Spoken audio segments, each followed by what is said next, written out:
Hello दोस्तों, आज हम आपको कथा सुनाने जा रहे हैं वाल्मीकि रामायण अरण्य कांड की। खर राक्षस ने अपने बाणों से श्री राम को कर दिया था लहूलुहान। वाल्मीकि रामायण के इस लेख में हम आपको बताते हैं कि आगे क्या हुआ। श्री राम ने 3 मुख वाले त्रिशिरा का वध कर दिया और उसे मुक्ति प्रदान की। वही खर राक्षस अब श्री राम से युद्ध करने को उद्धत हुआ। हालांकि खर को थोड़ा भय भी लग रहा था। उसे यह विश्वास ही नहीं हो रहा था कि एक साधारण से मनुष्य के द्वारा दूषण, त्रिशिरा और 14,000 राक्षसों का वध कैसे हुआ। अब खर ने एक प्रबल धनुष को खींचकर श्री राम के प्रति बहुत से नाराज चलाए जो रक्त पीने वाले थे। वे समस्त नाराज रोष में भरे हुए विषधर सर्पों के समान प्रतीत होते थे।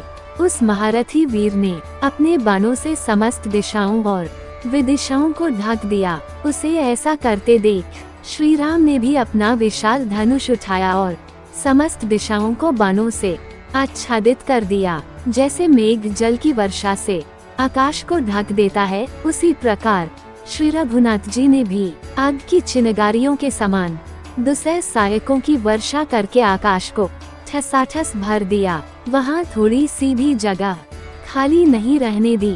खर ने अपने रथ को अब श्री राम के रथ के पास खड़ा किया। उस राक्षस खर ने अपने हाथ की फुर्ती दिखाते हुए श्री राम के बाण सहित धनुष को मुट्ठी पकड़ने की जगह से काट डाला। फिर इंद्र के वज्र की भांति प्रकाशित होने वाले दूसरे 7 बाण लेकर रणभूमि में कुपित हुए खर ने उनके द्वारा श्री राम के मर्मस्थल में चोट पहुंचाई। खर के छोड़े हुए उत्तम गांठ वाले बाणों द्वारा कटकर श्री राम का सूर्य तुल्य तेजस्वी कवच पृथ्वी पर गिर पड़ा। उनके सभी अंगों में खर के बाण धंस गए थे। उस समय कुपित हो समर भूमि में खड़े हुए श्री रघुनाथ जी धूम्रहित प्रज्वलित अग्नि की भांति शोभा पा रहे थे। भगवान श्री राम ने अपने विपक्षी का विनाश करने के लिए एक दूसरे विशाल धनुष पर, जिसकी ध्वनि बहुत ही गंभीर थी, प्रत्यंचा चढ़ाई।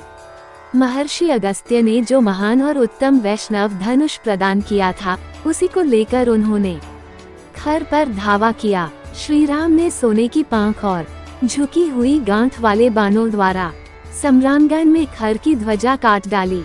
क्रोध में भरे हुए खर को मर्म स्थानों का ज्ञान था। उसने श्री राम के अंगों में, विशेषतः उनकी छाती में 4 बाण मारे।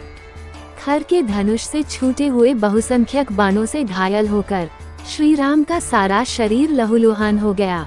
धनुर्धरों में श्रेष्ठ महाधनुर्धर श्री राम ने युद्धस्थल में पूर्वोक्त श्रेष्ठ धनुष को हाथ में लेकर लक्ष्य निश्चित करके खर को 6 बाण मारे। उन्होंने एक बाण उसके मस्तक में, 2 उसकी भुजाओं में और 3 अर्धचंद्राकार बाण से उसकी छाती में गहरी चोट पहुंचाई। तत्पश्चात महातेजस्वी श्री रामचंद्र जी ने कुपित होकर उस राक्षस को शान पर तेज किए हुए और सूर्य के समान चमकने वाले 13 बाण मारे और उसके रथ को खंडित कर दिया। धनुष के 2 टुकड़े कर दिए। धनुष के खंडित होने, रथ के टूटने, घोड़ों के मारे जाने और सारथी के भी नष्ट हो जाने पर खर उस समय हाथ में गदा ले रथ से कूदकर धरती पर खड़ा हो गया। फिर प्रभु श्री राम ने एक तीर छोड़ा और खर को मौत की नींद सुला दिया। तो दोस्तों, आपको हमारी ये जानकारी कैसी लगी, कृपया कमेंट करके बताएं तथा और भी ऐसी रोचक जानकारी के लिए हमारे चैनल को लाइक और सब्सक्राइब करना ना भूलें। आपका बहुत बहुत धन्यवाद।